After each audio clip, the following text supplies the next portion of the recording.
మొహం పైన గోళ్లతో రక్కిన ఘాట్లు స్పష్టంగా కనిపిస్తున్నాయి. పెదవి చిట్లిపోయి రక్తం స్రవిస్తోంది. ఒళ్లంతా దుమ్ము, జుట్టు రేగిపోయింది. అద్దంలో తన మొహాన్ని చూసుకుని తనే జడుసుకున్నాడు రవిచంద్ర. చెంపల్లో మంటలు పుడుతున్నాయి. చుట్ట కాలుస్తూ నుసిని కింద విదిల్చి తిరపతన్నాడు. అయ్యగారు మండిపోతున్నారు. ఎందుకిలాంటి పిచ్చి పనులు చేస్తావు? ఒళ్ళు మండిపోయింది రవిచంద్రకి. వాడి చెంపలు పగలగొట్టాలనిపించింది. నేనేం చేశాను? ఏం చేశావని అడిగితే ఏం చెప్పాలి? శ్మశానంలోని సమాధుల మధ్య తొంగున్నారట. కొందరు అమావాస్యకి పౌర్ణమికి ఇలాంటి పిచ్చి పనులు చేస్తారంటారు. కానీ ఇది అమావాస్య కాదు, పున్నమి కాదు. ఒక డాక్టర్ని పట్టుకుని ఓ పని మనిషి అలా మాట్లాడడం తల కొట్టేసినట్టుగా ఉంది. పిచ్చిగా మాట్లాడుకు, ఉక్రోషంతో అన్నాడు రవిచంద్ర. అద్దంలో చూసుకున్నారుగా ఎంత అందంగా ఉన్నారో. నిజమే, వాడు అంటున్నాడని కాదు. 1, 2, 2, 3 తప్పు పైన తప్పు చేస్తున్నట్టు కనిపిస్తూనే ఉంది. పైగా బద్రీనారాయణ తనని హెచ్చరించినప్పుడే అలా జరుగుతూ వచ్చింది. అన్నీ అసంకల్పితంగానే జరిగాయి. ముందు ముందు ఏం జరుగుతుందో. మీరు పడుకోండి బాబు అన్నాడు. నువ్వు కూడా పడుకో. రవిచంద్ర మాటలకి వెకిలిగా నవ్వాడు తిరుపతి. నేను పడుకోను. మళ్ళీ ఏ చెట్టు కొట్టి మీదేసుకుంటావో. వాడి మాటలు కనిపించింది తను ఎంత లోకువైపోయింది. మంచం మీద వెల్లకిల్లా పడుకున్నాడు. అసలు ఆ ప్రేతాత్మ తనని ఎందుకు వెంటాడుతోంది? తనని ఆ అనుభవంలోకి తీసుకువెళ్లడంలో గల అంతరార్థం. తనంటే అంత ఇష్టమా? అది కామినీ పిశాచా, మోహిని పిశాచా? ఒళ్ళు జల్దరించింది. గదిలో వెలుగుతున్న చిమ్నీ నుంచి నల్లని పొగ వ్యాపిస్తోంది. కిటికీ తలుపులు తీసే ఉన్నాయి కనుక పర్వాలేదు. లేకపోతే ఆ పొగ నుంచి ఎంత ప్రమాదమంటే ఒక్కోసారి ప్రాణం కూడా పోవచ్చు. చేత్తో జుట్టుని సవరదీసుకుంటూ కంటి చివరి నుంచి చూశాడు రవిచంద్ర. తిరుపతి గదిలో గోడకి చేరగలబడి కూర్చున్నాడు. అతను అలా కూర్చునుంటేనే ఓ మామూలు మనిషి నుంచున్నట్టుగా అనిపిస్తోంది. దూరం నుంచి రైలు కోత వినిపిస్తోంది. ఆ రైలు ఎక్కడికి పోతుంది? కావాలని అడిగాడు రవిచంద్ర. ఏమో, నవ్వన్నాడు. ఇవాళ ఏదో జరిగిందని నిద్రమాని కాపలా కూర్చున్నావు. రోజు ఇలాగే కూర్చుంటావా? అలాంటి అవసరం ఉండకపోవచ్చు. తిరుపతి మాటలకి షాక్ కొట్టినట్టుగా. అంటే ఏమో, ఊరికి అన్నాను. మాటల్లో బద్రీనారాయణకేం తీసిపోడు మనసులోనే అనుకున్నాడు రవిచంద్ర. అలిసిపోవడం చేత మరో పక్క నీరసంతో నిద్రలోకి జారుకున్నాడు రవిచంద్ర. తిరుపతి, తిరుపతి అన్నాడు రవిచంద్ర. అతను పలకలేదు. గదిలో తన లగేజీ లేదు. తిరుపతి లేడు. బద్రీనారాయణ గొంతు కాస్త కఠినంగా వినిపించింది. ఎక్కడికెళ్ళాడు? నీ సామాన్ తీసుకుని స్టేషన్కి వెళ్ళాడు. ఆ మాటలకి ఉలిక్కి పడ్డాడు రవిచంద్ర. సామాను పంపించడం దేనికి? ఓ గంటలో రైలుంది. నువ్వు ఏ ఊరు వెళ్లాలనుకుంటే ఆ ఊరు వెళ్ళిపో. ఇక్కడ మాత్రం ఒక క్షణం ఉండడానికి వీల్లేదు. నేనేం తప్పు చేశాను? తప్పు చేసింది నేను. ఆ తప్పునిప్పుడు సరి చేసుకుంటున్నాను. వయసు పైబడిన వాణ్ణి, కాటికి కాళ్ళు చాపినవాణ్ణి. రేపు చేస్తే ఓ అనాథ శవంగా మిగిలిపోకూడదని నిన్ను చేరదీసి ఆదరించాను. నా ఆస్తులన్నీ నీకే ఇచ్చేయాలనుకుంటున్నాను. పెద్దవాణ్ణి, నా నోటితో అనకూడదు. నువ్వు నాకు కర్మ చేయడం అటుంచి నేను నీకు చెయ్యాల్సిన పరిస్థితి తీసుకొస్తున్నావు. కాస్తలో ప్రమాదం తప్పింది. గొడ్లగోబ నీ కళ్ళని పెగిలించుండేది. ఆయన మాటలకి రవిచంద్ర కళ్ళల్లో నీరు నిలిచింది. ఆయన అంతరంగంలో తనపైన ఎలాంటి అభిప్రాయం ఉందో తెలిసాక ఆయన్ని చూస్తుంటే ఓ హిమాలయ శిఖరంలా కనిపించసాగారు. ఇందులో నా పొరపాటేమీ లేదు మాస్టారు. ఆ అదృశ్య శక్తి ఏదో నన్ను. ఆ మాటలతో బద్రీనారాయణ నిప్పులు కురిసేలా చూశాడు. మనస్ఫూర్తిగానే నన్ను వెళ్ళిపోమంటున్నారా? రవిచంద్ర గొంతు జీరబోయింది. బద్రీనారాయణ చేతినెత్తి గుమ్మం వైపు చూపించాడు. రవిచంద్ర మౌనంగా బయటకు నడిచాడు. ఆయనకి కోపం రావడంలో గాని ఆవేశపడ్డంలో గాని తప్పులేదు. ప్రతిసారి ఆయన హెచ్చరిస్తున్నప్పటికీ అదృశ్యశక్తి ప్రభావంతో లేక తన కలల ప్రభావం చేతనో గాని చిక్కుల్లో పడ్డాడు. ఆయనే తనని విషమ పరిస్థితుల బారి నుంచి తప్పించాడు. స్టేషన్లో తిరుపతి ఓ పాత సిమెంటు బల్లపై కూర్చునున్నాడు. రవిచంద్రని చూస్తూనే అతను లేచి నుంచున్నాడు. టికెట్ని ఏ ఊరికి తీసుకోమంటారు బాబు? అడిగాడు. రవిచంద్ర అతని ముఖంలోకి చూశాడు. వినయం, విధేయత అంత నాటు మనిషిలో ఈ రెండూ ఉండడం గొప్ప విషయమే. అది కూడా బద్రీనారాయణ శిక్షణే కావచ్చు. నేను కొనుక్కుంటాను. బండొచ్చే టైం అయింది. అతనిలో ఏ విధమైన భావము కనపడడం లేదు. హ్యాట్స్ ఆఫ్ తిరుపతి అని మనసులోనే అనుకున్నాడు రవిచంద్ర. ప్లాట్ఫారం మీద తను తిరుపతి తప్పితే మరెవరూ లేరు. కాకి, నిక్కరు, బనీను వేసుకున్న ఓ మోటు మనిషి స్టేషన్లో గంట కొడుతున్నాడు. స్టేషన్ మాస్టర్ పచ్చ జెండా పట్టుకుని ప్లాట్ఫారం మీదకొచ్చాడు. దూరంగా రైలు వస్తోంది. నువ్వు వెళ్లకు. చేతిని గుంజినట్టు చెవి దగ్గర గుసగుసగా. వచ్చావన్నమాట అన్నాడు రవిచంద్ర. ఏంటి బాబూ అన్నాడు తిరుపతి. నిన్ను కాదు. నిజంగానే పిచ్చివాణ్ణి చూసినట్టు చూశాడు తిరుపతి. వణుకుతున్న గొంతుతో వెక్కి వెక్కి ఏడుస్తున్నట్టు ఏడుపు వినిపిస్తోంది. టికెట్ తీసుకోండి బాబూ, తొందర చేస్తున్నాడు తిరుపతి. టికెట్ లేకుండా నీకుతాను కోపంగా చెప్పాడు రవిచంద్ర. రైలొచ్చాగింది. నువ్వు వెళ్లకు వెళ్లకు వెళ్లకు. నీ మాట వినాల్సిన అవసరం నాకు లేదు. ఏంటి బాబూ? సూట్ కేసుని చేతిలోకి తీసుకుంటూ అడిగాడు తిరుపతి. ఏం లేదు. రవిచంద్ర రైలెక్కగానే సూట్ కేసు అందించాడు తిరుపతి. నిజంగా వెర్రిబోగులోడే తనలో తనేం మాట్లాడుకుంటున్నాడు అని అనుకున్నాడు తిరుపతి కదులుతోన్న రైలు వెంట నడుస్తూ. వేగాన్ని పుంజుకోబోతున్న రైలు ఒక్కసారిగా వేగం తగ్గిపోయి ఆగిపోయింది. ఎవరో చైన్లాగుంటారు అనుకున్నాడు సీటు వైపు కదులుతూ. ఏయ్, నీకోసమే బండాపేశాను, దిగు. చెవి దగ్గరే గుసగుస. నువ్వు దిగకపోతే రైలే కదలదు. బెదిరిస్తున్నావా? లేదు, నువ్విక్కడే ఉండాలి. దిగు దిగు, దిగిపో దిగిపో, దిగిపోతున్నావు. రవిచంద్రకి తల తిరిగినట్లయింది. రైలు దిగిపోవాలనిపిస్తోంది. డోరు దగ్గరికి అసంకల్పితంగా వచ్చాడు. అది మెల్లగా దిగిపో. రవిచంద్ర రైలు దిగేశాడు. ఒంటరిగా తిరిగొచ్చిన తిరుపతిని చూసి అక్కసుగా అడిగాడు బద్రీనారాయణ. వెళ్ళిపోయాడా? నిజంగా పిచ్చోడనయ్యా మనిషి. ఏదో పరధ్యానం తనలో తనే మాట్లాడుకుంటున్నాడు. ఉంటానని గాని వెళ్ళని గాని అనలేదా? ఏమీ అనలేదు. ఆఖరికి టికెట్ లేకుండానే బండెక్కాడు. ఆ మాట అనగానే బద్రీనారాయణ మొహం ప్రసన్నంగా మారిపోయింది. దారికొస్తున్నాడు అని మనసులోనే అనుకున్నాడు బద్రీనారాయణ. నేను వెళ్ళలేదు అన్న మాటలు విని తలెత్తి చూశాడు బద్రీనారాయణ. తిరుపతి ఆశ్చర్యంగా, అరే ఎలా వచ్చావు మళ్ళీ అన్నాడు. మళ్ళీ ఎందుకొచ్చావు అన్నాడు బద్రీనారాయణ.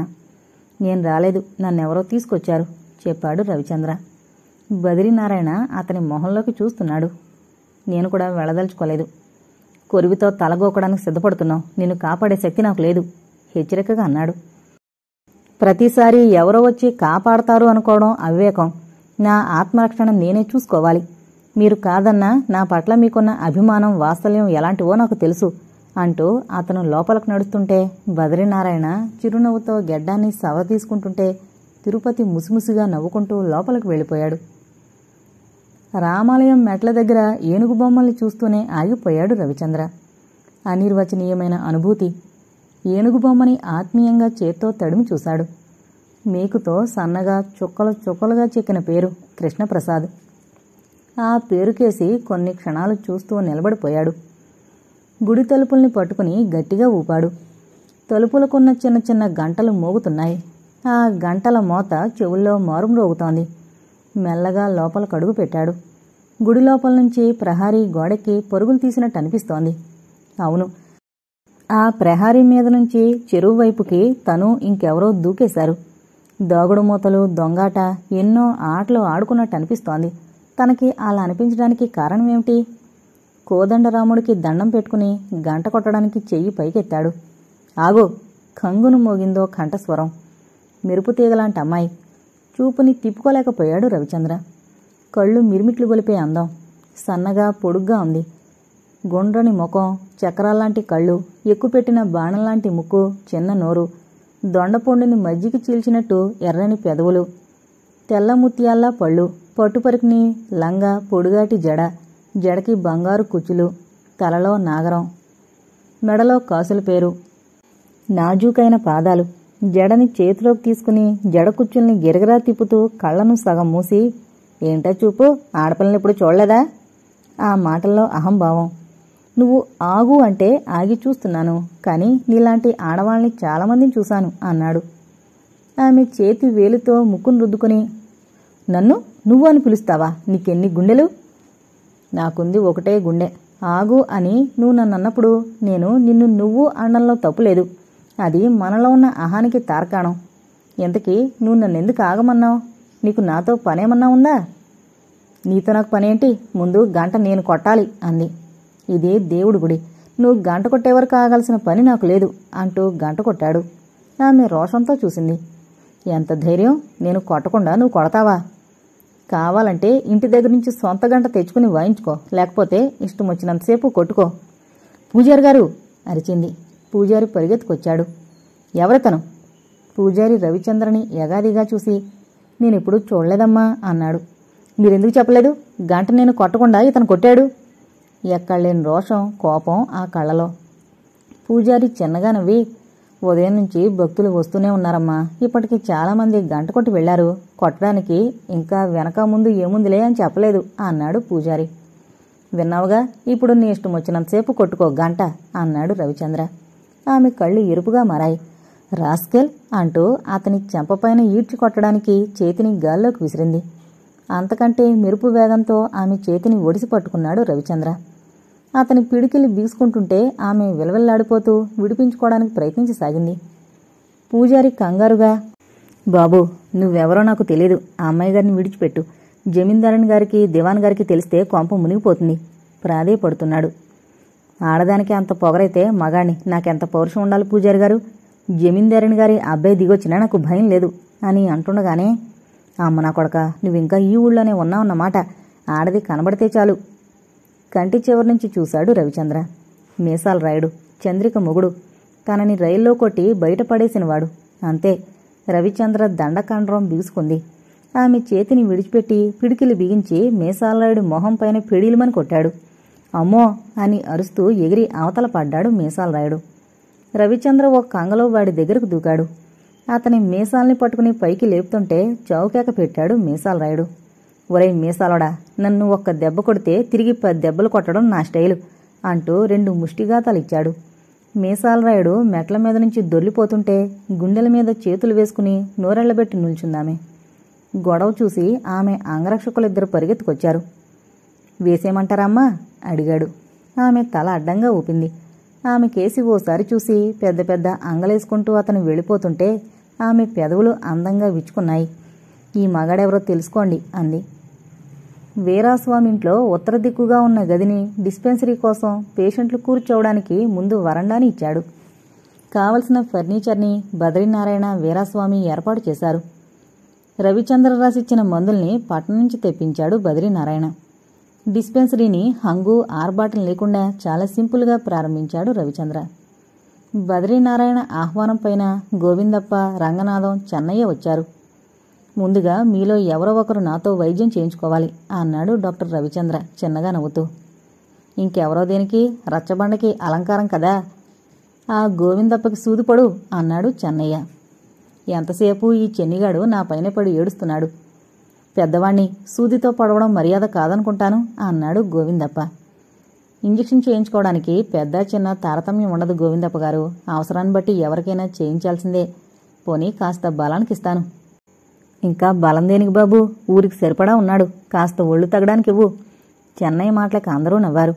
ఒళ్ళు తగ్గాలంటే చెరువు గట్టు వెంట పరిగెత్తించాలి అన్నాడు రంగనాథం. బాబు, వీళ్ళలాగే వాగుతారు. పెద్దవాడు, ఈ కార్యక్రమానికి సూత్రధారి అయిన మాస్టర్కి చెయ్యి, మంచి జరుగుతుంది అన్నాడు గోవిందప్ప. బద్రీనారాయణ చిరునవ్వుతో బి కాంప్లెక్స్ చేయించుకున్నాడు. నర్సు ట్రైనింగ్ పూర్తి చేసుకుని పట్నం పోవడం ఇష్టం లేక ఇంట్లోనే ఉన్న తన కూతురు నాగేశ్వరిని నర్సుగా పెట్టాడు వీరాస్వామి. ఏ విషయమైనా పట్నాల్లో కన్నా పల్లెటూళ్లలో త్వరగా పాకిపోతుంది. అలాగే రవిచంద్ర క్లినిక్ గురించి ఏ విధమైన పబ్లిసిటీ లేకుండానే ఊరంతా తెలిసింది. పేషెంట్స్ని వరండాలో బల్ల మీద కూర్చోబెట్టి వరుసలో పంపడానికి ఓ బాయ్ని కూడా పెట్టాడు బద్రీనారాయణ. నాగేశ్వరి పనితనం రవిచంద్రకి బాగా నచ్చింది. ఆమె చాలా చురుకు. ఇంజెక్షన్ చూడగానే భయపడే వాళ్ళకి తన మాటల చాతుర్యంతో నవ్విస్తూ చేసేస్తుందామె. చిన్న చిన్న రోగాలకి ఏ మందులివ్వాలో ఆమెకి వివరించి చెప్పాడు రవిచంద్ర. అతనేం చెబుతున్నా సమ్మోహనంగా వింటున్న ఆమె చూపుల నుంచి తప్పించుకోవడానికి రవిచంద్ర ప్రయత్నించాల్సి వస్తోంది. నాగేశ్వరి మంచంపై తల కింద చేతులు పెట్టుకుని పడుకుంది. ఎంత రాత్రి అయిందో కానీ ఆమెకు నిద్ర పట్టడం లేదు. కిటికీలోంచి వెన్నెల ఆమె పడుకున్న మంచంపై పడుతోంది. రవిచంద్ర పేరెంత బావుందో, అంతకంటే అందగాడు. 6 అడుగుల ఆజానుబాహుడు కాకపోయినా మంచి పర్సనాలిటీ, హ్యాండ్సమ్ ఫెలో. అతని రూపమే ఆమె కళ్ళకి కొట్టొచ్చినట్టుగా కనిపిస్తోంది. కొంచెం పక్కకు తిరిగింది. చెంప కింద చేతిని ఆనించుకుని రెండో చేతి వేళ్లకేసి చూసుకుంది. ఆ వేళ్లకి అతని చేతివేళ్లు తగిలినప్పుడు మనసు రివ్వున లాగేస్తుంది. అవును, అసలు అతని గురించి తను ఎందుకు ఆలోచిస్తున్నట్టు? అతని ఊరికి ప్రాక్టీస్ చేయడానికి వచ్చిన డాక్టర్ అని తెలియకముందే ముగ్గు వేస్తూ తన ఇంటి ముందు నుంచి మాస్టర్తో వెళుతున్నప్పుడు మొదటిసారి చూసింది. ఆ క్షణంలోనే కదూ మన్మధుడు తన గుండెల్లో బాణాన్ని కొట్టింది. రవిచంద్ర, అతని దగ్గర పనిచేసే అదృష్టం అతనికి చాలా దగ్గరగా మెసిలే అవకాశం ఇంత త్వరగా కలిసొస్తాయని ఆమె కలలో కూడా అనుకోలేదు. అతని కేసి చూడాలంటే సిగ్గుగా ఉంది. పేషెంట్లు వస్తున్నారు. యథాలాపంగా తన పని చేసుకుపోతోంది నాగేశ్వరి. ఆమె చర్యల్ని గమనిస్తున్నా ఏమీ ప్రశ్నించలేదు రవిచంద్ర. ఆమె ప్రవర్తనలో ఏదో మార్పు కనిపిస్తోంది. తనకెందుకులే అని ఊరుకున్నాడు. అర్జెంటు కేసు రావడంతో ఆలస్యమైపోయింది. చీకటి పడింది. రవిచంద్ర సాయంత్రం వేళల్ని తనకు పరిమితం చేసుకోవాలనుకున్నాడు. కానీ పేషెంటు పరిస్థితి కాస్త క్రిటికల్ అనిపించడంతో ఉండిపోయాడు. ఆకాశం మేఘావృతమైంది. నల్లని మేఘాలు దట్టంగా వ్యాపిస్తున్నాయి. చల్లగాలి తిరిగింది. మట్టి రోడ్డు మీద దుమ్ము చక్రాల్లా లేస్తోంది. వాష్ బేసిన్లో చేతులు కడుక్కుని నాగేశ్వరి కేసి చూశాడు రవిచంద్ర. కళ్ళ కింద నల్లని చారలు. అలసిపోయినట్టు నిద్ర కరువైనట్టు కనిపిస్తున్న నల్లని కళ్ళు. అలా ఉన్నావే అడిగాడు. ఆమె నేలచూపులు చూస్తోంది. తన మనసులోకి గుండెల్లోకి దూసుకుపోయిన అతను అలా అడుగుతుంటే ఏం చెప్పాలి? నిద్ర పట్టలేదు అంది మెల్లగా. ఎందుకని? నిద్రపోతే కలలొస్తున్నాయి అంది. అతను నవ్వాడు. నాకు వస్తాయి కలలు చాలా తరచుగా చెప్పాడు రవిచంద్ర. ఆమె వింతగా చూసింది. నాకు నిద్రపోవడానికి ఏదైనా ఇంజెక్షన్ ఇవ్వండి అడిగింది. ఆమె గొంతులో జీర పలికింది. ఇంజెక్షన్? ఆశ్చర్యంగా చూశాడు. అవును, ఆ కలొచ్చాక మెలకు వచ్చేస్తుంది. తిరిగి నిద్ర పట్టదు. అంటే ఆ కల మళ్ళీ రావాలని కోరిక? ఏమో, ఒకటే కల, అది నాకు ఇష్టమైంది. మెలకు రాకపోతే ఆ కల్లోనే తేలిపోవచ్చు కదూ. అతను చిరునవ్వు నవ్వాడు. ఇంతకీ ఆ కల ఏమిటో చెప్పకూడదా? మీకు మాత్రమే చెప్పగలిగేది. అతను ఆశ్చర్యంగా చూశాడు. అయితే చెప్పు, ఏంటో అంత ప్రత్యేకత? ఇప్పుడు కాదు అంది సిగ్గుపడుతూ. ఓకే, బలవంతం చేయను. కానీ ఒక మాట, నాకు కళ్ళంటే ఇంట్రెస్టే. వాటి గురించి తెలుసుకోవాలనే ఓబలాటం జాస్తి నాకు. నీకు ఇంజెక్షన్ చేస్తాను. నిద్రపోయిన తర్వాత అదే కళ తిరిగి వస్తే మాత్రం నాకు చెప్పాలి. ఆమె కళ్ళతోనే అలాగే అన్నట్టు సమాధానం ఇచ్చింది. బయట ఈదురుగాలి ఎక్కువైంది. అతను బయలుదేరబోతుంటే అంది. వానొచ్చేలా ఉంది, ఉండిపోకూడదు? పర్వాలేదు, వెళ్ళిపోతాను అన్నాడు. ఆమెకు అతని సమాధానం నచ్చలేదు. కొమ్మరుష్టి కురిసేలా ఉంది, ఉండిపోండి, వంట చేస్తాను. ఆమె మాటలకు అతను నవ్వాడు. మరో అరగంటలో నువ్వు నిద్రపోతావు. ఆ కళ్ళల్లోకి జారిపోతావు. ఇంకేం చేస్తావు? నిజమే, పోనీ అమ్మకు చెప్తాను. వద్దులే, వానొచ్చేలాగా నేను వెళ్ళిపోతాను అని అతను బయలుదేరి వెళుతుంటే గుమ్మం దగ్గరే నుంచుని దిగాలుగా చూస్తూ ఉండిపోయింది నాగేశ్వరి. అతను 100 గజాలు నడిచాడో లేదో ఒక్కసారిగా వాన ప్రారంభమైంది. గాలి వాన. ఏదైనా అరుగు మీదకో చెట్టు కిందకో పరిగెత్తాలనుకున్నాడు రవిచంద్ర. కానీ అతని ఆశ్చర్యానికి అంతులేదు. తను తడవడం లేదు. తలపైన ఎవరో గొడుగు పట్టినట్టుగా అతనిపైన చినుకు పడ్డం లేదు. ఎటు చూసినా వాన గాలి, కత్తుల్లా మెరుపులు ఉరుములు. అంత వానలో తను తడవకుండా ఎలా నడవగలుగుతోంది అర్థం కావడం లేదు. అది అదృశ్యశక్తి ప్రభావమే అయి ఉంటుంది అనుకున్నాడు రవిచంద్ర. చూస్తే నెత్తిన గొడుగు లేదు. కానీ గొడుగు పట్టినట్టు నీటి చుక్క పడ్డం లేదు. వాన నీరు కింద బురదలో బూటుకాళ్లు కూరుకుంటున్నాయి. ప్యాంటు కింద భాగం తడుస్తోంది. 15 నిమిషాల్లో బదరీనారాయణ ఇల్లు చేరుకుని గేట్లోంచి లోపల అడుగు పెట్టాడు. అంతే, ఒక్కసారిగా వానలో తడిసి ముద్దైపోయాడు రవిచంద్ర. అతను ఆశ్చర్యంతో ఉక్కిరిబిక్కిరైపోయాడు. బదరీనారాయణ అతన్ని చూసి, వాన తగ్గాక రాకపోయావు అన్నాడు. ఇంటికొచ్చే వరకు నా పైన చినుకు కూడా పడలేదు మాస్టారు. తడవకుండానే వచ్చాను. కానీ గేట్లో అడుగు పెట్టగానే ఒక్కసారిగా ముద్దైపోయాను అన్నాడు రవిచంద్ర. అతని మాటలకి బదరీనారాయణ బురుకుటి ముడిపడింది. రాత్రి 10 దాటుతోంది. గాలికి చెట్లాకుల శబ్దం హిజ్జమని వినిపిస్తోంది. ఆకాశం దట్టంగా నల్ల మేఘాలతో కప్పేసింది. రవిచంద్ర వరండాలోకొచ్చి సిగరెట్ వెలిగించి నుంచున్నాడు. తోటలో చెట్లు నీడల్లా కనిపిస్తున్నాయి. అక్కడే కూర్చునున్న తిరుపతి రవిచంద్రను చూసి వెకిలిగా నవ్వి, తోటంతా బురదగా ఉంది అన్నాడు. తెలుసు, తెలిస్తే మంచిదే. మళ్లీ వెళ్ళి ఆ బురదలో దొర్లుతారేమోనని ముందస్తుగా చెబుతున్నానంతే. ఆ మాటలు తనని ఎగతాళిగానే అన్నా మరుక్షణంలోనే అనిపించింది అతను ముందు జాగ్రత్తగా హెచ్చరిస్తున్నాడని. ఏమో, ఆ ప్రేతాత్మ ప్రభావంతో అంత పని జరిగినా ఆశ్చర్యపోనవసరం లేదు. చుట్టపాయి చుడుతూ మళ్లీ అన్నాడు. కాలం కాని కాలంలో వాన. పోన్లే, కాస్త భూమాత చల్లబడుతుంది. పల్లెలు ఒక మోస్తరు, పట్టణాలు ఉత్తప్పుడు మనోహరంగా ఉంటాయి. కానీ ఒక్క వాన పడితే చాలు, కాలు పెట్టడానికి సందుండదు. బురద రొచ్చుగుంట్లో. వానలో తడిసిపోయారు, జలుబు చేస్తుందేమో, కాస్త ఆవిరిగాని పడతారా? తను డాక్టర్ అన్న విషయాన్ని వాడు తీసి పారేసినట్లు, తనకు తెలిసిన వైద్యం చేసుకోవడం మంచిదన్నట్టు వాడు మాట్లాడడం రవిచంద్రకి కోపం తెప్పించినా ఏమీ మాట్లాడలేకపోయాడు. రవిచంద్ర మళ్లీ సిగరెట్ వెలిగించాడు. వాన చినుకులు మెరుస్తున్నాయి. చల్లని గాలి ఒంటిని హాయిగా మొత్తుగా తాకుతోంది. గాలితో పాటు చినుకులు కూడా వచ్చి మీద పడుతున్నాయి. ఇంట్లో కూర్చున్నప్పుడో పడుకున్నప్పుడో రాత్రివేళ ఆనందాన్ని కలిగిస్తుంది. వినడానికి వాన కురుస్తున్న శబ్దం కూడా వినసొంపుగా ఉంటుంది. తిరుపతి లోపలికెళ్లి పడకుర్చీ తీసుకొచ్చి వేసి, కూర్చోబాబు అన్నాడు.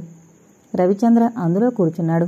తోటంతా చీకటి, కన్ను పొడుచుకున్నా ఏమీ కనిపించదు.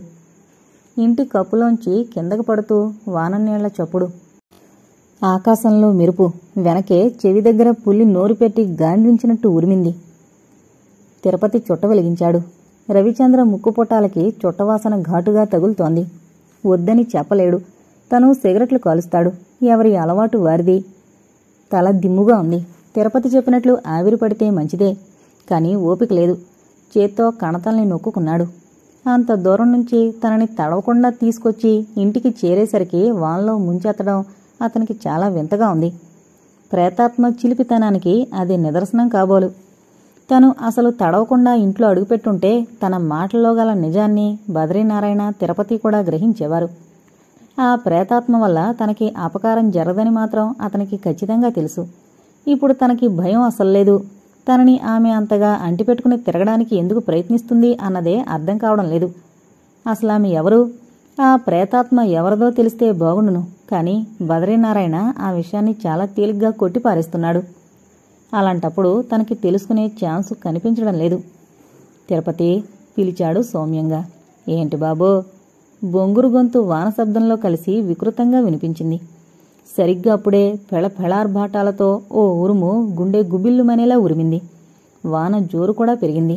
దూరంగా రైలు కోత. ఎందుకో అతనికి తెలియకుండానే రైలు కోత వినగానే ఎక్కడలేని దిగులు కలుగుతోంది. మనసు చెదిరి వేదనతో నిండిపోతుంది. ఏంటి బాబూ, ఎందుకు పిలిచావు? మళ్లీ అతను అడిగేసరికి ఆలోచనల్లోంచి బయటపడ్డాడు. చీకట్లో వరండా మూలగా కూర్చున్న తిరుపతి ఓ నీడలా కనిపిస్తున్నాడు. అతని బండ పేదాల మధ్య చుట్ట ఎర్రగా కాలుతోంది. నిన్నో మాట అడుగుతాను, నిజం చెప్పాలి అన్నాడు రవిచంద్ర. అబద్ధం చెబితే నాకేమొస్తుంది బాబూ? నీకు లాభమా కాదా అన్నది కాదు, నా సమస్యకి ఓ పరిష్కారం దొరుకుతుందని ఆశ. ఇప్పుడేమైంది? ఒళ్ళు మండిపోయింది రవిచంద్రకి. ఇన్ని తమాషాలు జరుగుతుంటే ఇప్పుడేం జరిగిందని నింపాదిగా అడుగుతున్నాడు. ఈ ఇంట్లో దెయ్యం ఉంది కదూ? అతని ప్రశ్న పూర్తి కాలేదు. తిరుపతి పెళ్ళుమని నవ్వాడు, ఆకాశం ఉరిమినట్టు. దెయ్యమా పాడా అన్నాడు. అలాంటి సమాధానమే తన్నుంచొస్తుందని ముందే ఊహించాడు రవిచంద్ర. మన ఆలోచనలు ఎలా ఉంటే అలాంటి ఊహలే వస్తాయి. పైగా మీకు దిక్కుమాలిన కలలు కూడా వస్తాయి. ఈడ్చి వాడి చెంప పగిలేలా కొట్టాలనిపించింది రవిచంద్రకి. ఎంత అలుసు తీసుకుంటున్నాడు. నిజమే, అసలు అడగడం తందే తప్పు. చెప్పేవాడికి వినేవాడు లోకు అంటారు. బద్రీనారాయణకి అసలు వాడెలా దొరికాడో గాని సరైనవాడు దొరికాడనిపించింది. మళ్లీ సిగరెట్ వెలిగించడం చూసి, కాగితం ముక్కని కాల్చినట్టుగా వాటిని అలా తగలేసే బదులు బండ పొగాకుతో ఓ చుట్ట కట్టిస్తాను. అదొకటి లాగిస్తే ఆ కాగితం ముక్కలతో పనుండదు. నన్ను చుట్ట తాగమంటున్నావా? ఏటి బాబు, నేనేమన్నా బూతు మాట్లాడినట్టు సుట్ట కాల్చమంటావా అని అడుగుతున్నారు. పెద్ద పెద్దోళ్లే సొట్లు కాలుస్తారు. వాడు కాస్త అతిగా మాట్లాడుతున్నాడు. పక్కగా సీసా పెట్టుకుని తాగుతున్నాడు. వాడలా రెచ్చిపోయి మాట్లాడడానికి కారణం ఇప్పుడు తెలిసింది రవిచంద్రకి. వాడిని మరికాస్త తాగిన తర్వాత కదిపితే ఏదన్నా విషయాన్ని రాబట్టుకోవచ్చునని అనిపించింది అతనికి. చీకటికి అలవాటు పడిన అతని కళ్లకిప్పుడు తిరుపతి బేతాళుళ్లా కనిపిస్తున్నాడు. నువ్వు ఎప్పుడైనా దెయ్యాన్ని చూసావా? అడిగాడు. బాబూ, నీకు దెయ్యమో భూతమో తప్పితే ఏం పట్టవా? మనిషిని పట్టి పీడించే మనసుందే, అదే పెద్ద దెయ్యం. ఎదుటివాళ్ల సుఖాన్ని తింటారే వాళ్లే భూతాల్లాంటి వాళ్ళు. నిజంగా దెయ్యాలు భూతాలు ఉన్నా తోటి మనిషికి మనిషి చేసే అపకారం కంటే ఎక్కువేం చెయ్యవు. సీసాని ఎత్తిపట్టి తాగేస్తున్నాడు తిరుపతి. కాని తనది స్వానుభవం. సైన్స్ ఇంతగా డెవలప్ అయిన తర్వాత ఇంకా మూఢనమ్మకాలేమిటి అంటారు చాలామంది. తరతరాలుగా మనిషిలో జీర్ణించుకుపోయిన ఆ నమ్మకాల్ని సైన్స్ పేరుతో కొట్టిపారేయడం అంత సులువు కాదు. ఆత్మ సత్యం. మనిషి మరణించాక ఆచారం ప్రకారం కర్మకాండలు చేస్తారు. మూఢనమ్మకాలు లేనివాళ్లు సైతం వీటిని ఆచరిస్తారు. పక్షికి పిడచబెడతారు. అసంతృప్తితో గాని తీరని కోరికలు గాని ఆ చనిపోయిన మనిషిలో ఉంటే కాకి ఆ పిడచ ముట్టదు. మృతజీవి కోరికల్ని తీరుస్తామని మొక్కిన తర్వాత ఆశ్చర్యం కలిగేలా ఒక్కసారిగా పక్షులు పిడచను ముడతాయి. చూడ్డానికిది సర్వసాధారణంగా కనిపించినా ఆత్ముందనే సత్యాన్ని ఇది కొంతవరకు నిరూపిస్తుందని అనిపిస్తోంది. అకాల మరణం చెందిన తీరని కోరికలతో చనిపోయిన వారి ఆత్మలు ప్రేతాత్మలుగా మారి తమ ఉనికిని ఏదో రకంగా తెలియజేస్తుంటాయి. శరీరం ఆత్మకి అద్దిల్లు లాంటిది. ఒకే శరీరాన్ని అంటిపెట్టుకుని శాశ్వతంగా ఉండిపోదు ఆత్మ. శరీరాన్ని విడిచిన ఆత్మ ఓ ఇంట్లోంచి మనిషిని బలవంతంగా బయటికి గెంటితే ఎలా విలపిస్తాడో అలా శరీరంపై మక్కువతో దహనక్రియ జరిగే వరకు విలపిస్తూనే ఉంటుందనంటారు. ఇప్పుడు ప్రేతాత్మగా మారి తనని వెంటాడే అమ్మాయి ఎవరు? ఆమెకేమైనా కోరికలు మిగిలిపోయాయా? అకాల మరణం చెందిందా? ఇంతకాలంగా ఆ ఊళ్ళో ఉన్న వారందరినీ విడిచిపెట్టి కొత్తగా వచ్చిన తనని ఎందుకు వెంటాడుతోంది? ఆమె కోరికల్ని తనతో తీర్చుకోవాలని ఎందుకు ప్రయత్నిస్తోంది? ఆమెకి తనంత కావలసినవాడా? తనకి తెలిసి ఏ అమ్మాయి అకాల మరణం చెందలేదు. ఆమె ప్రేతాత్మ అనేదాన్ని కూడా తను స్పష్టంగా పోల్చుకోలేడు. అస్పష్టమైన రూపం.